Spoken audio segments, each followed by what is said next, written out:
Innal hamdalillah nahmaduhu wa nasta'inuhu wa nastaghfiruh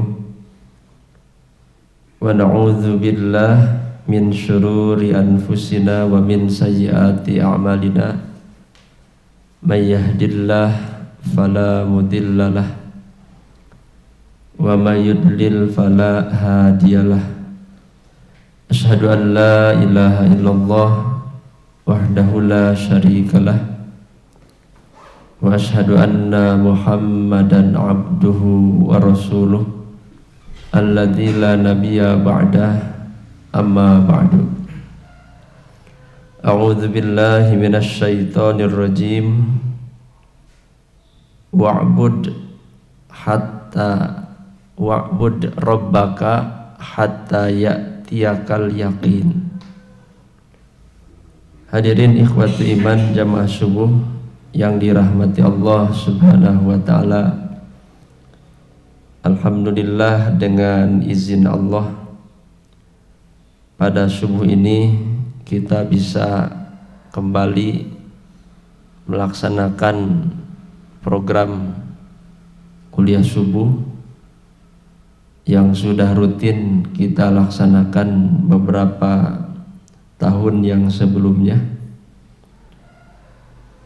Beberapa subuh ya, beberapa bulan kemarin sementara libur itu bukan kehendak kita, hati kita tetap ingin ada kajian, hati kita ingin tetap melaksanakan sholat berjamaah dan aktivitas lainnya. Nah, mudah-mudahan dengan jeda beberapa bulan itu tetap menjadi catatan pahala di sisi Allah Subhanahu wa ta'ala.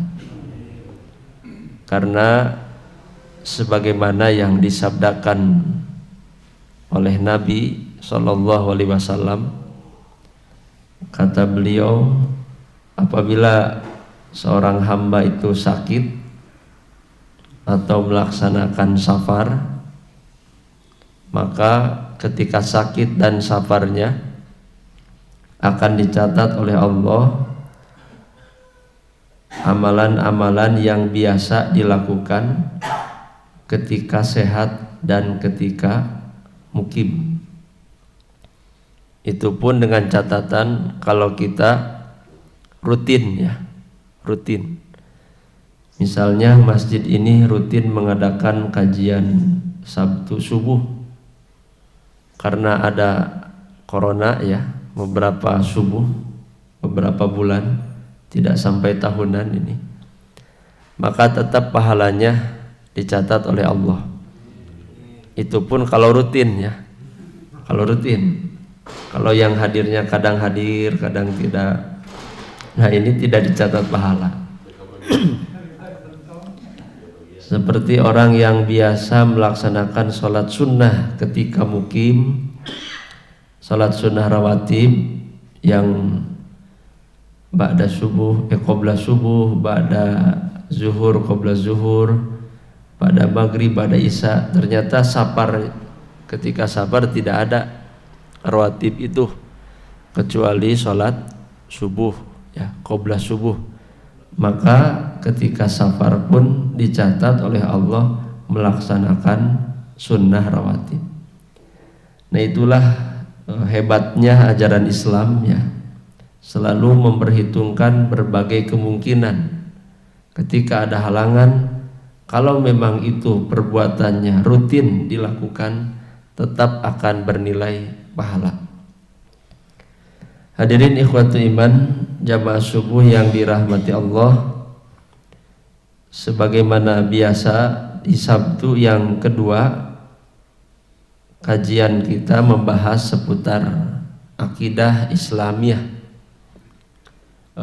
membedah buku yang berjudul Pendidikan Akidah Islam.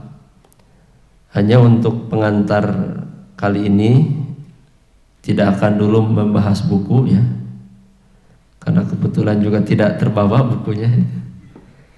Kita akan membahas tema yang juga ada kaitan dengan bab akidah. Kalau boleh saya buat temanya mengingat tujuan hidup.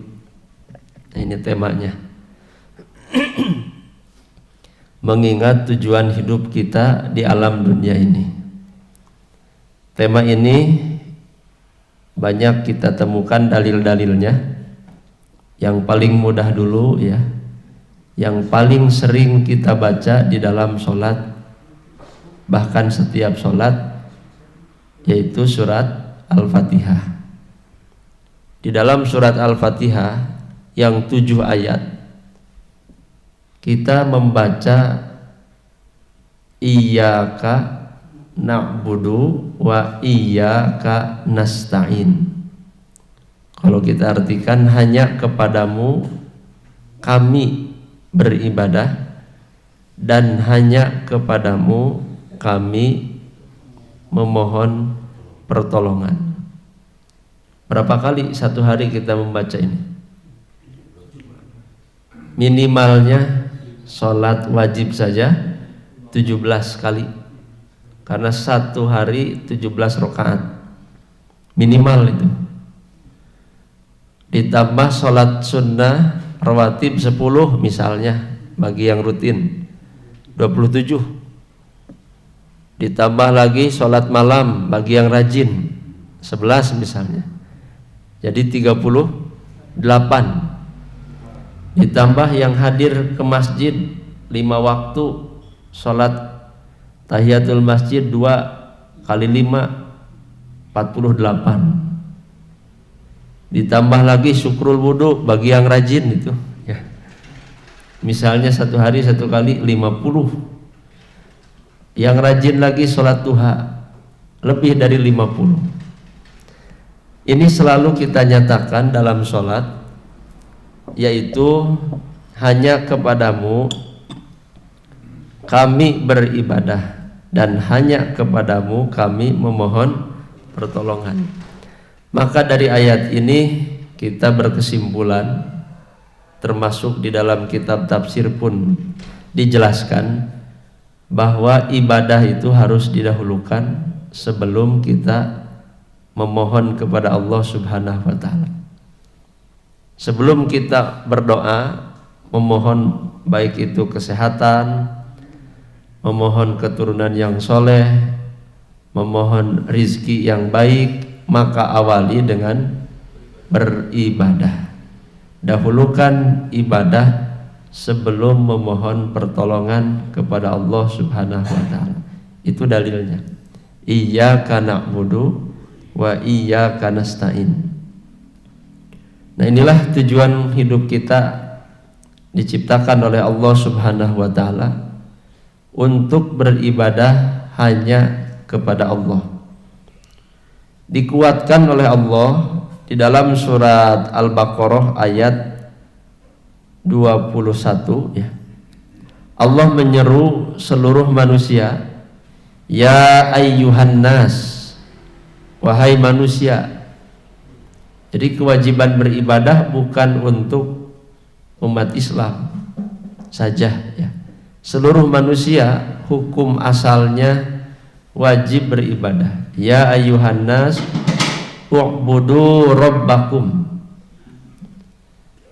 Kata Allah, beribadahlah kalian kepada Rabb, kepada Allah. Alasannya oleh Allah dijelaskan, kenapa kita harus beribadah hanya kepada Allah. Apa setelah itu? Ya ayyuhan nas u'budu rabbakumul ladzi khalaqakum. Itu alasan pertama. Karena Allah yang telah menciptakan kalian. Nah, ini tauhid rububiyah namanya.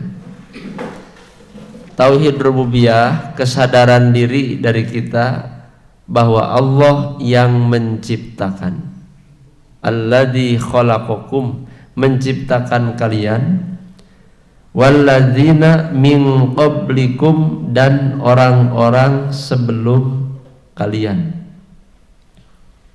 Allah menciptakan kita dari ujung rambut sampai ujung kaki, tidak pernah ditagih oleh Allah ya. Pernah ditagih? bayaran gitu, belum pernah.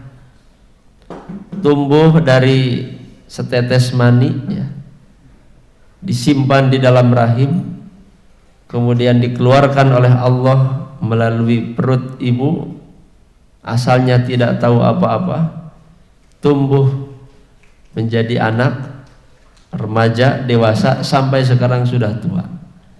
Nah, kita sadari bahwa Allah lah yang menciptakan itu, Allah yang memberikan kita rizki, Allah yang menumbuhkan, Allah yang menghidupkan. Nah, kita sadar terhadap hal itu, termasuk tauhid, termasuk tauhid rububiyah. Walladzina min qablikum, dan orang-orang yang sebelum kalian. Sebelum kita pun sama, Allah yang menciptakan. Kalau ada sekarang banyak fasilitas hidup ya, banyak kemudahan-kemudahan dalam hidup, ada transportasi, ada sekarang media online dan sebagainya. Itu diciptakan oleh manusia. Yang menciptakan manusianya siapa? Allah. Walladzina min qablikum. Ternyata tujuannya itu adalah la'allakum tattaqun. Nah, ini target ibadah.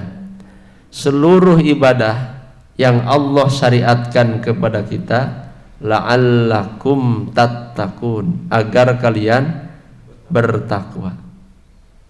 Jadi kalau ibadah belum menghasilkan nilai ketakwaan, belum lulus ibadahnya.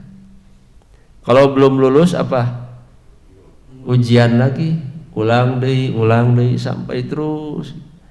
Kira-kira ibadah mana dari sekian banyak yang menghasilkan nilai ketakwaan? La'allakum tattaqun. Jadi la'allakum tattaqun itu bukan hanya ibadah saum saja. Salat menghasilkan takwa, membaca Quran menghasilkan takwa, berinfak menghasilkan ketakwaan. Semua ibadah tujuannya, targetnya la'allakum tattaqun. Kemudian di ayat 22-nya Allah menjelaskan kembali alasan untuk mengingatkan kepada kita kenapa harus beribadah. Alladzi ja'ala lakumul arda firasyan. Karena Allah lah yang telah menjadikan bagi kalian bumi ini sebagai firasyan, hamparan. Dengan dihamparkannya bumi, kita bisa menjelajahi ya, ciptaan-ciptaan Allah, menjelajahi alam, menikmati keindahan alam raya ini gratis. Itu hanya dibatikan ku manusia itu maya. Asup ka kebun binatang jadi mayar, asup ka laut jadi mayar, padahal nu Allah eta teh ya. Alladzi ja'ala lakumul arda firasyan was samaa binaan, langit sebagai atapnya. Was samaa binaan, langit sebagai atap. Selain itu wa anzala minas samai, Allah menurunkan pula dari langit itu apa? Ma'an, air hujan. Dengan air hujan itulah manusia bisa hidup. Kira-kira bisa hidup tanpa air? Tidak ya. Makanya ketika hujan jarang turun, disyariatkan untuk sholat istisqa. Itu saking pentingnya air hujan. Wa anzala minas sama'i ma'an, Allah menurunkan dari langit ma'an, air. Lalu dengan air itu, dengan air yang turun dari langit itu, fa akhraja bihi, lalu Allah mengeluarkan. Ternyata yang mengeluarkannya Allah. Dengan air itu apa yang dikeluarkan? Minas samarot, itu jamak ya, banyak, dari berbagai macam buah-buahan. Coba bayangkan, pikirkan ya, airnya sama, tumbuh di tanah yang sama, ketika keluar rasanya beda. Ieu mah amis, ieu mah amis aya haseum, ieu mah aya nulada ya. Siapa yang menciptakan itu? Allah. Nah, ini kesadaran terhadap hal itu semua disebutnya tauhid rububiyah. Wa anzala minas sama'i ma'an fa akhraja bihi, Allah yang mengeluarkannya, minas samarati, semuanya itu rizqan lakum, sebagai rizki bagi kalian.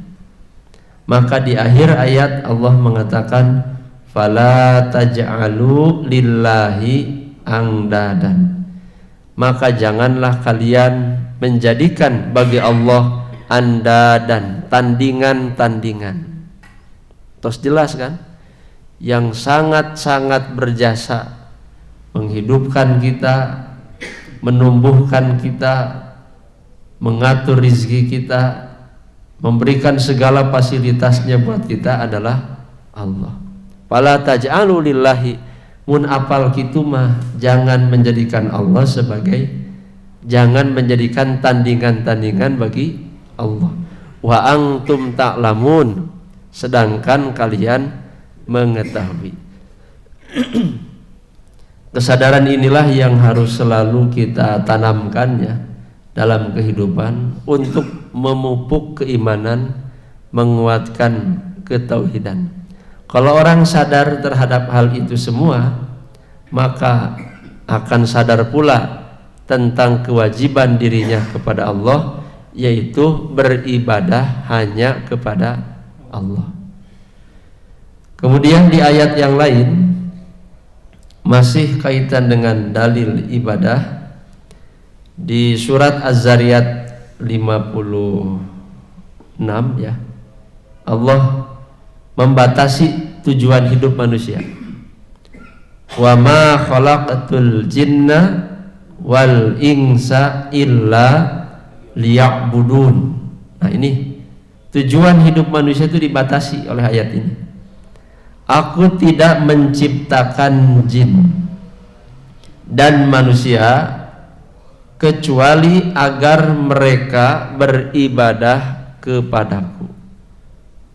Jelas ini. Kalau kita belajar bahasa Arab, ada ilmu yang namanya ilmu ma'ani, ilmu yang menjelaskan bagaimana cara kita memahami makna-makna Al-Quran. Menurut ilmu ma'ani, ketika ada huruf ma-nya disebut ma nafi, meniadakan. Kemudian setelah itu ada illa, maka bermakna tahsis atau hasr atau qasr, bermakna penghususan atau pembatasan. Jadi manusia dibatasi, tujuan hidupnya satu, yaitu untuk beribadah. Hiji tugas orang saudara-saudara. Ayat sanes. Kalau aktivitas manusia keluar dari tujuan hidup ini, aktivitas kita keluar dari tujuan hidup ini, berarti kita menyalahi tujuan hidup.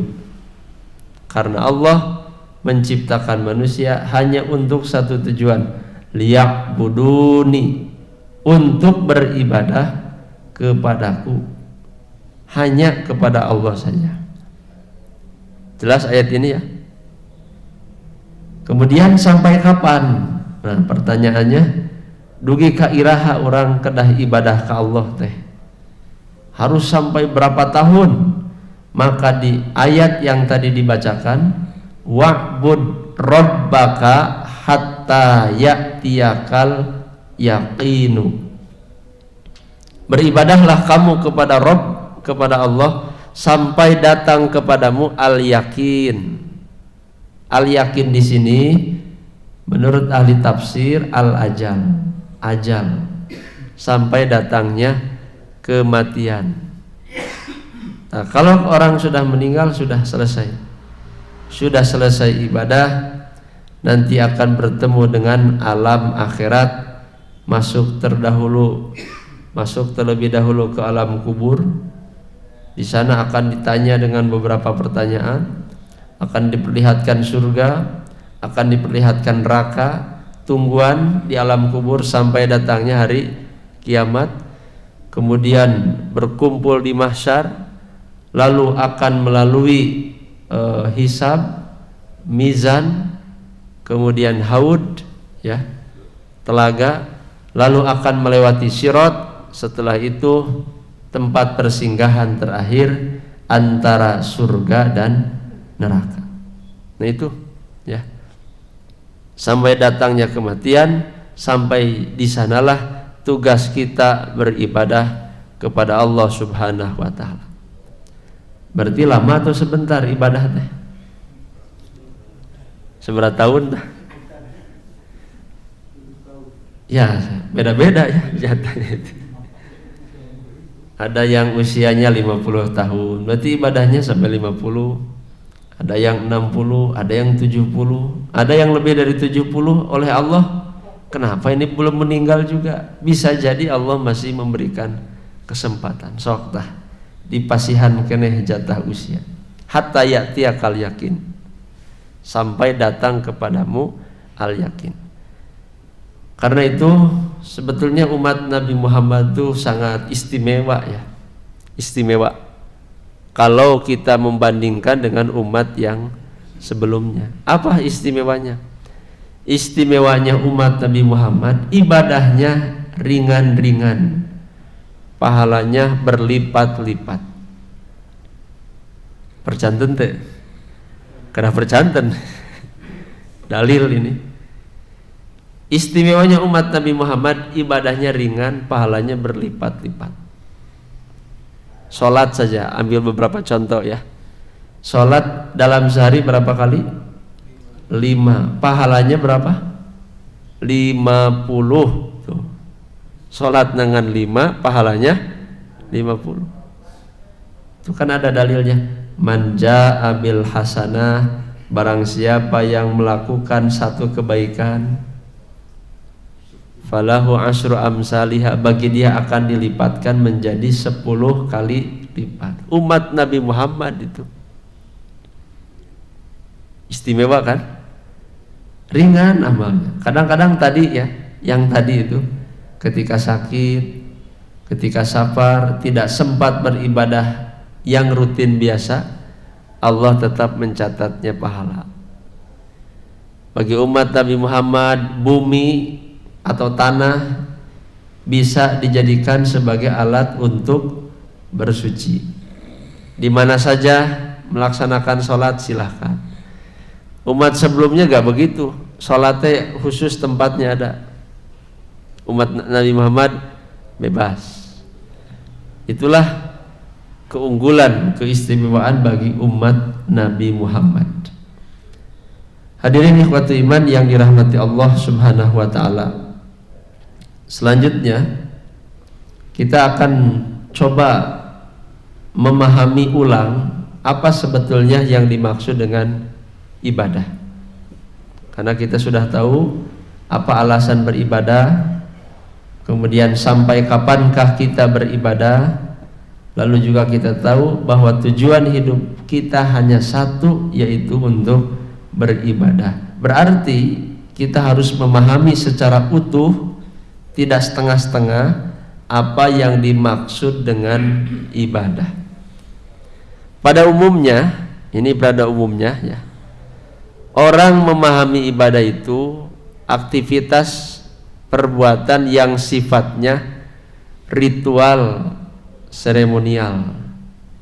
Sebut saja ketika mendengar ibadah kabayang nate naon? Oh sholat, oh baca Quran, oh ibadah haji, umroh, bagi yang mampu kurban misalnya. Itu bayangan orang tentang ibadah. Sebetulnya pemahaman ini salah tidak? Tidak salah, tapi tidak lengkap ya. Tidak salah, tapi pemahamannya tidak lengkap.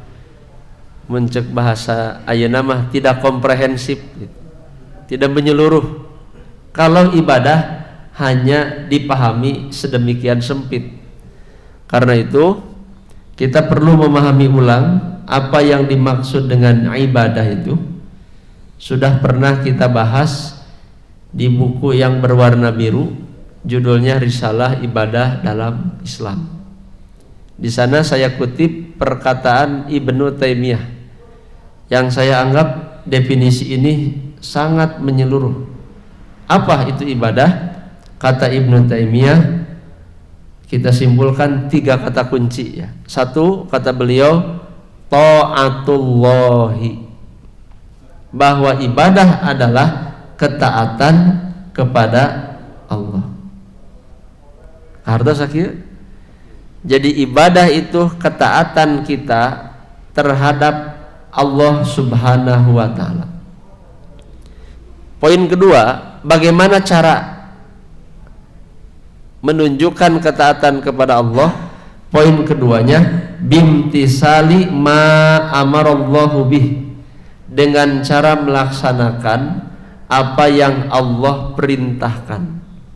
Ini kedua, taat kepada Allah, caranya melaksanakan segala perintah Allah Subhanahu wa taala. Poin ketiga, dari mana kita tahu perintah Allah itu? Ala alsinatir rusuli, disampaikan melalui lisan para rasul, para utusan Allah. Jelas kira-kira? Jadi 1, ketaatan kita kepada Allah itu disebut ibadah. Berarti ketaatan kita kepada makhluk Allah ibadah sanes. Bisa ibadah, bisa tidak. Contoh, kita sebagai anak taat kepada orang tua, kita sebagai bawahan taat kepada atasan, kita sebagai murid misalnya taat kepada guru. Nah, apakah ketaatan seperti itu disebut ibadah? Tidak. Tergantung. Nah, tergantung. Karena siapa kita taat kepada makhluk? Karena apa kita taat kepada makhluk? Kalau karena takut, misalnya bawahan teh nurut ke atasan lantaran mun teu nurut sieun teu digaji gitu. Nah, ini bukan ibadah kalau itu yang menjadi motifnya. Disebut ibadah itu ketaatan kepada sesama makhluk karena perintah dari Allah Subhanahu wa taala. Itulah yang menjadi dasar kita taat kepada makhluk. Kalau seperti itu maka disebut ibadah. Taat ke orang tua bukan karena ingin diberi sesuatu, tapi Allah memerintahkan agar kita taat kepada orang tua. Makanya semua aktivitas yang kita lakukan tidak boleh lepas dari niatnya taat kepada Allah. Kalebet hal-hal anu rutin ya, kita makan, kita minum, kita tidur, kita berpenampilan, niatnya karena apa? Karena Allah Subhanahu wa taala. Kumaha carana? Ketika makan minum ingat kepada Allah. Oh, ini yang menyiapkannya Allah, yang menurunkannya Allah. Maka kita mengucapkan bismillah, mengucapkan selesainya alhamdulillah. Lalu setelah itu niatkan untuk melaksanakan ibadah kepada Allah, menambah kekuatan ibadah kepada Allah. Itulah yang disebut dengan ibadah. Karena itu tidak heran ada sebuah ungkapan ya. Saya belum ngecek lagi ini perkataan siapa. Ada yang mengatakan perkataan Ali bin Abi Thalib, hayatuna kulluha ibadah. Ketika pesantren ya, ketika saya di pesantren, ini jadi slogan hidup santri, hayatuna kulluha ibadah. Kalau diartikan, kehidupan kita seluruhnya adalah untuk beribadah. Ini maknanya sangat mendalam, karena memang tujuan hidup kita adalah untuk itu, ibadah kepada Allah Subhanahu wa taala, melaksanakan perintah Allah. Nah, ini poin kedua. Berarti melaksanakan perintah Allah itu harus tahu ilmunya dari mana. maka ilmunya bersumber dari Rasulullah. Jadi jangan salah mengambil sumber. Disebut ibadah tapi sumbernya bukan dari Nabi, nah jangan diterima itu. Disebut ibadah itu kalau sumbernya jelas dari Rasulullah. Apa yang ditinggalkan oleh Rasulullah? Taraktu fikum amroini, kata Rasulullah, aku tinggalkan 2 perkara bagi kalian. Selama kalian berpegang teguh terhadap 2 perkara itu, maka kalian tidak akan pernah sesat selamanya. Al-Quran dan Sunnah atau hadis. Apakah 2 saja itu? Hanya 2? Tidak. Di hadis lain Nabi menjelaskan, alaikum bisunnati, ikutilah terhadap sunnahku, wa sunnatil khulafa'il mahdiyyin ar-rasyidin, dan sunnah-sunnah para khulafa rasyidin. Nah, ini ada isyarat. Ternyata bukan hanya dari Quran, dari sunnah. Kalau tidak ditemukan Quran sunnah, ikuti pendapat sahabat yang disebut dengan ijma' sahabi. Nah, ternyata ketentuan Quran tidak ditemukan, sunnah juga tidak ada, ijma' juga tidak ada. Dari mana lagi? Ada yang disebut qiyas. Nah, qiyas itu membandingkan yang cabang kepada yang asal. Banyak perkara-perkara yang tidak disinggung oleh Quran Sunnah secara rinci, tapi ada ilat yang sama, ada alasan yang sama atau ilat ya bahasa hukumnya, maka kita kiaskan. Bagaimana kalau kias juga tidak bisa? Maka ada yang disebut dengan istidlal. Bagaimana kalau tidak mengerti cara membuka itu? Nah, kan itu masalahnya. Maca Quran can kaharti, maca hadis tidak bisa menyimpulkan, mencari ijma juga susah mencari.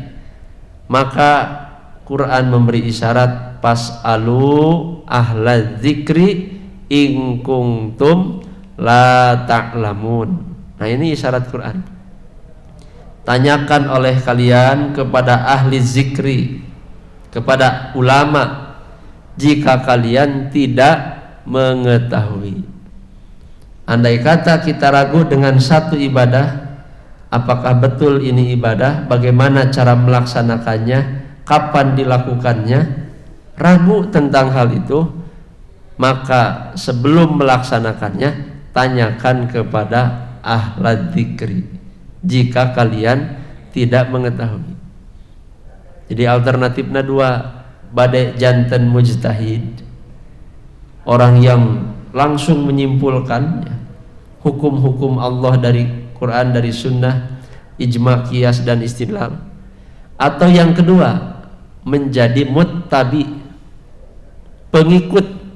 Kalau mujtahid harus lengkap ilmunya, menguasai ilmu alat, bahasa Arab, ilmu hadis, ilmu tafsir, ilmu Quran, untuk menyimpulkan hukum sendiri. Saya mah sudah tua ini, gak sempat mempelajari itu. Berarti yang kedua pilihannya menjadi muttabi. Muttabi itu artinya pengikut.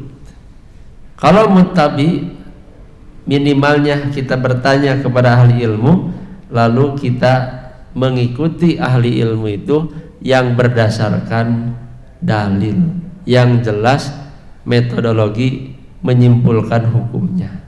Nah, ini ya, alternatif melaksanakan ibadah kepada Allah bisa dengan ijtihad atau bisa dengan ittiba. Orangnya disebut mujtahid atau muttabi.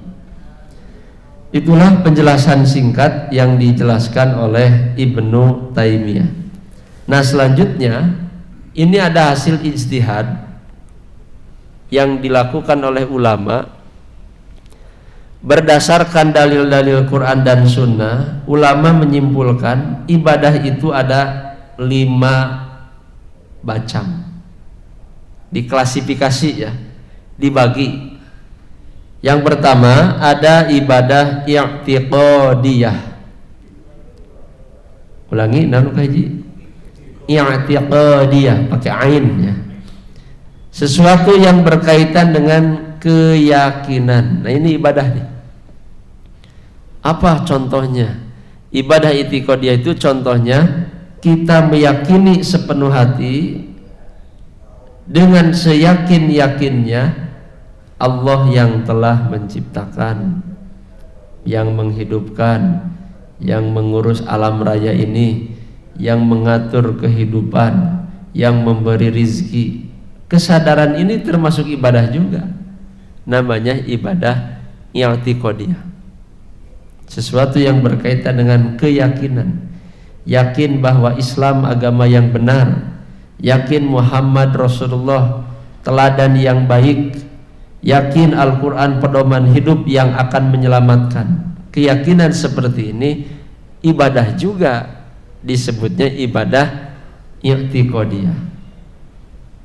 Yang kedua, kata para ulama, ibadah qalbiyah.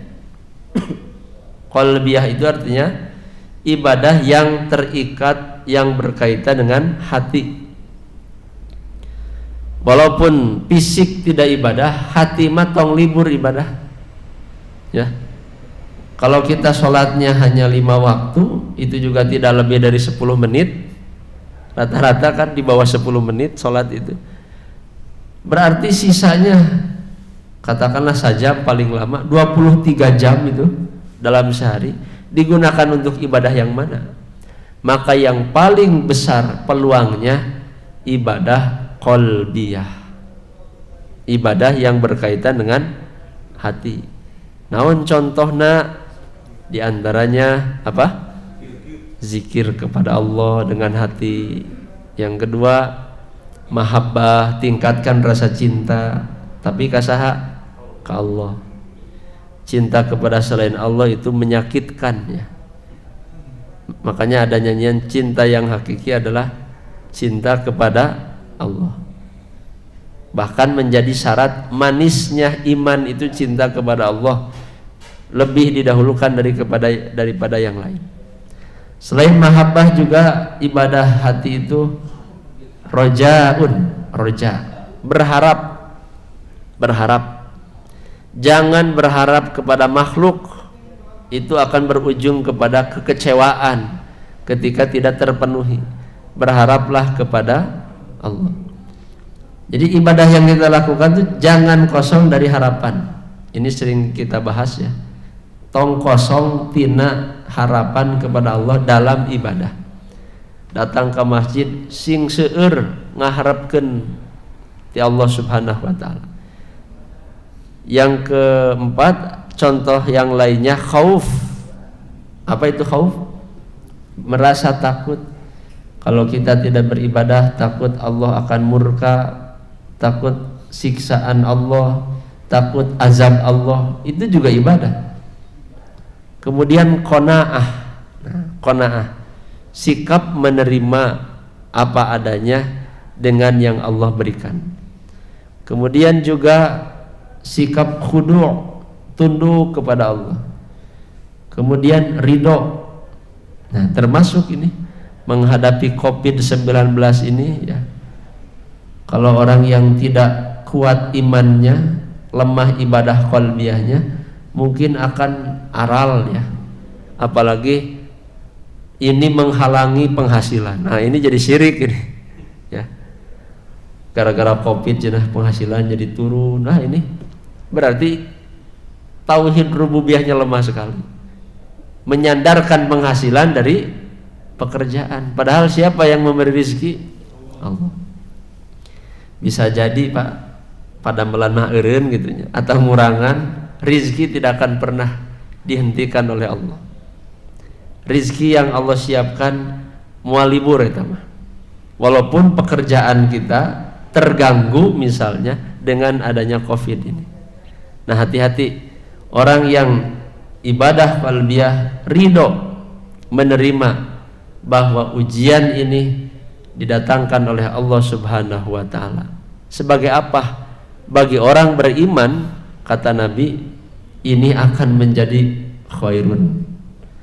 Jadi karena iman mah rek sangsara, rek ripuh, rek bahagia, dua-duanya lagi ujian. Dua-duanya ujian. Ketika diberikan kesenangan, kemewahan hidup, dia akan bersyukur. Maka bersyukurnya, kata Rasulullah, menjadi kebaikan bagi dia. Ketika ditimpa dengan doro, kemadaratan, kesusahan, kesulitan, bersabar. Di antara bersabar itu definisinya ada musyakwa, tidak banyak mengeluh, tidak banyak aral. Aya nu aral tekedahnya, urang mah tekedah sing sabar we. Ada musyakwa, segala didongengkeun gara-gara ieu cenah tuh. Sabar weh. Maka dengan sabarnya itu, kata Rasulullah, akan dapat khair, dapat kebaikan. Karena misalnya kehalangan tidak pada meladi, buah datang ku sabar teh pada melanu sanes. Misalnya ada musyakwa, tidak mengeluh, atau sabar itu tautinun nafsi, hati tetap tenang. Jadi ini kaitannya menghadapi COVID-19 ini. Banyak yang terganggu akidahnya, keimanannya, ketauhidannya. Bagi orang yang kuat imannya, akidah dan tauhidnya, dia akan tetap istiqomah di jalan Allah Subhanahu wa taala. Nah, itu contoh ibadah qalbiyah. Ada juga ibadah yang keempat ya, yang ketiga qauliyah. Ibadah yang bersifat ucapan. Nah, maka ucapan kita harus mengagungkan Allah, Allahu Akbar, memahasucikan Allah, Subhanallah, kemudian Alhamdulillah. Lisan kita jangan libur dari ibadah. Dan murahnya mengucapkan begitu perlu biaya? Tidak. Makanya Alhamdulillah saya selama liburan ya, di antaranya bulan Ramadan, bisa menyelesaikan buku zikir, buku doa, ringkasan buku waris, buku isti'azah. Tah ini khair, ini khairun. Nah, dari buku-buku itu saya bahas banyak ternyata ibadah-ibadah yang murah meriah gitu, tapi pahala berlimpah, yang disepelekan itu. Di antaranya ada hadis mengatakan Subhanallah wa bihamdi subhanallahil tah kumaca ucapan ieu, kata Rasulullah, ini dicintai oleh Allah, timbangannya berat di poe kiamat ini. Ringan diucapkan lisan, dicintai oleh Allah, tapi timbangannya berat. Geningan gampang tuh ibadah teh. Subhanallah wa bihamdi subhanallahil azim. Di hadis lain Subhanallah walhamdulillah wa la ilaha illallah wallahu akbar. Banyak sekali itu ibadah-ibadah yang sifatnya qauliyah, dilakukan oleh lisan. Yang keempat, ada yang sifatnya badaniyah, fisik berarti ya.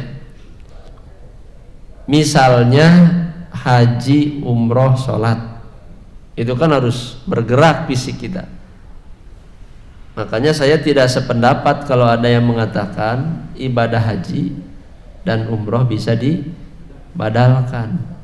Kenapa tidak sependapat? Kan itu ibadah badaniyah. Kalau ibadah badaniyah berarti badan siapa yang harus bergerak? Ya badan orang yang haji. Gak bisa begini, saya gak bisa haji tapi uang ada, badalkeun we kudu bisa. Gak bisa. Kalaupun mau, bukan membadalkan haji, mensedekahkan orang untuk haji. Nah ini mah boleh, itu mah jelas pahalanya ya. Maka ibadah haji, ibadah umroh termasuk ibadah fisik. Nah yang kelima mah ibadah pesak, ibadah maliyah. Apa contoh ibadah maliyah? Di antaranya zakat ya, yang sering kita amalkan, infak, sodako, termasuk kurban. Bahkan kurban itu bukan semata-mata ibadah maliyahnya, makanya khusus disebutnya nusuk. Kurban itu disebutnya apa? Nusuk. Nusuk itu satu istilah ibadah khusus penyembelihan. Tidak bisa full disebut ibadah maliyah. Jadi tidak bisa kurban teh lantaran aya nama usum kopi terus bagikan artosna keur misal daging, tidak bisa. Nilai ibadahnya ada pada penyembelihan, disebutnya nusuk. 3 yang termasuk ibadah nusuk teh: hadyu bagi yang haji ya, kemudian akikah, kemudian udhiyah yang sering kita sebut dengan kurban. Ini ibadah maliyah, tapi maliyahnya disebut nusuk. Nilai ibadahnya ada pada menyembelihnya. Nah, itulah 5 klasifikasi ibadah. Jadi adanya pembagian ibadah ini supaya kita gampang memahami secara utuh tentang hakikat ibadah. Ada yang berkaitan dengan i'tiqadiyah, keyakinan, yang kedua qalbiyah, hati ya, yang ketiga qauliyah, ucapan lisan, yang keempat badaniyah, fisik, yang kelima maliyah, ibadah pesak gitu, atau ibadah harta. Nah, sebagai penutup saya akan bacakan sebuah hadis qudsi ya. Barangkali kita bertanya, naon jaminana dari Allah Subhanahu wa taala kalau kita mampu beribadah? Nah, ini pertanyaannya. Apa jaminan yang Allah siapkan? Di dalam hadis qudsi riwayat Tirmidzi, Ibnu Majah dan Imam Ahmad, hadis ini hasan menurut Imam Tirmidzi. Hadis ini sahih menurut Imam Nasiruddin Al-Albani. Dari sahabat Abu Hurairah, Nabi SAW bersabda, Innallaha ta'ala yaqulu, sesungguhnya Allah ta'ala berfirman. Kalau Nabi mengutip firman Allah yang tidak ada dalam Quran, disebutnya hadis qudsi. Ieu teh firman Allah dikutip ku Nabi tapi teu aya dina Quran, disebutnya hadis qudsi. Kata Allah, ya bena Adam, wahai anak Adam, keturunan Adam, tafarrag li'ibadati. Tafarrag itu dari kata farogo. Farogo itu artinya kosong. Kalau diartikan bebas, kosongkanlah untuk beribadah kepadaku. Maksudnya apa tuh? Curahkan. Nah, kalau kita mau mengeluarkan air kosong dari wadah, nggak namun ngaranna tamplokeun supaya kosong, tumpahkan. Bahasa umumnya curahkanlah kemampuan kalian, kata Allah, li'ibadati, untuk beribadah kepadaku. Naon nu aya di urang, apa yang kita miliki, fisikna, tanagana ya, pesakna, semua yang ada pada diri kita hakikatnya titipan dari Allah. Kata Allah, kosongkan untuk melaksanakan ibadah kepadaku. Tapi tong dipahami kieu ya, bisi salah paham. Jadi nu di bumi teh ka masjid geun sadayana lain kitu. Abdi mah keur ibadah ya.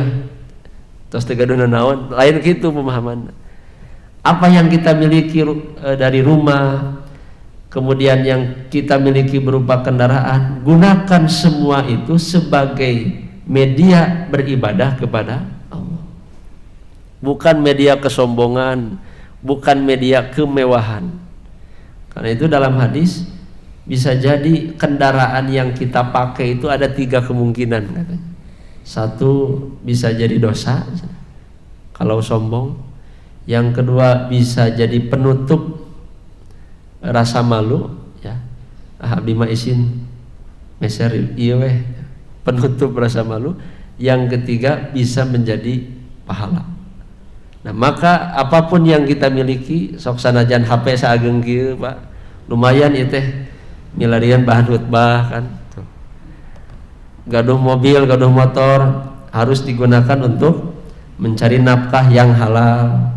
Itu juga bagian dari menggunakan fasilitas untuk beribadah. Kemudian kata Allah, apa jaminannya? Amla sodroka ginan, aku akan memenuhi, bahasanya memenuhi hatimu penuh dengan kekayaan. Ku Allah bakal dibeungharkeun. Naonna nu dibeungharkeun? Hatinya. Dan nu mahal mah eta, beunghar hate nu mahal. Terus deh. Jadi nu mahal mah beunghar hate. Ini yang mahal. Maka untuk menebus yang mahal ini, curahkan kemampuan kita untuk ibadah. Kemudian wa asudda faqroka, aku akan tutupi kepakiranmu. Allah akan menutupi kepakiran. Wa illa taf'al, nah ini ancaman dari sebaliknya. Jika kamu tidak melakukan itu, tidak menumpahkan, mencurahkan diri untuk ibadah, kata Allah, malaktu yadaika syuglan, maka aku akan memenuhi di hadapanmu kesibukan. Jadi lamun jalma teh teu ibadah, fokus nate kana dunia deui, kana kesenangan, kemewahan, maka Allah akan mengisi hatinya itu di hadapannya itu penuh dengan kesibukan. Karena aya nu kitunya. Jalma teh rariweuh gitu. Kaditu kadieu. Asa sibuk, penghasilan sakitu-kitu keneh gitu. Atau orang yang sibuk penghasilannya berlimpah, hatina ngarasa kurang keneh. Berarti oleh Allah dipakirkan itu. Yang ada kesibukan, tapi dari hasil kesibukan itu tidak membuat hati menjadi kaya. Nah, itu jaminan Allah. Ancaman Allah, lamun teu ibadah bakal sibuk cenah. Bakal sibuk. Walam asudda faqroka, dan aku tidak akan menutupi kepakiranmu. Tadi teh. Jadi semiskin-miskinnya orang, sepakir-pakirnya orang, berdasarkan hadis ini, ketika dia disibukkan dan kesibukannya itu menghasilkan sesuatu yang tidak pernah merasa cukup. Nah, inilah sebagai penutup ya hadis qudsi, mudah-mudahan menjadi tadzkirah, peringatan bagi kita semua bahwa kalau kita betul-betul fokus beribadah kepada Allah dalam pengertian yang luas ya, bukan pengertian yang sempit, seluruh yang kita miliki, fasilitas yang Allah titipkan kepada kita, semuanya untuk ibadah kepada Allah, maka Allah akan menjamin memberikan kekayaan pada jiwa. Kekayaan pada jiwa inilah yang termahal. Bahkan Nabi mengatakan, laisal gina an kasratil arad walakinnal gina kinan nafsi. Kekayaan itu hakikatnya bukan banyaknya harta, tapi kekayaan dengan kayanya jiwa. Hadirin ikhwati iman, jamaah subuh yang dirahmati Allah Subhanahu wa taala, itulah sebagai pembuka ya kajian ba'da Covid ya. Mudah-mudahan setelah ini kita bisa beraktivitas kembali ya seperti sedia kala. Mudah-mudahan Allah Subhanahu wa taala mengangkat penyakit ini. Mudah-mudahan kita diberikan kesehatan, juga diberikan kesabaran atas musibah yang menimpa ini. Rabbana atina fid dunya hasanah wa fil akhirati hasanah wa qina adzabannar. Rabbana taqabbal minna innaka antas samiul alim. Aqulu qawli hadza wa astaghfirullah li wa lakum.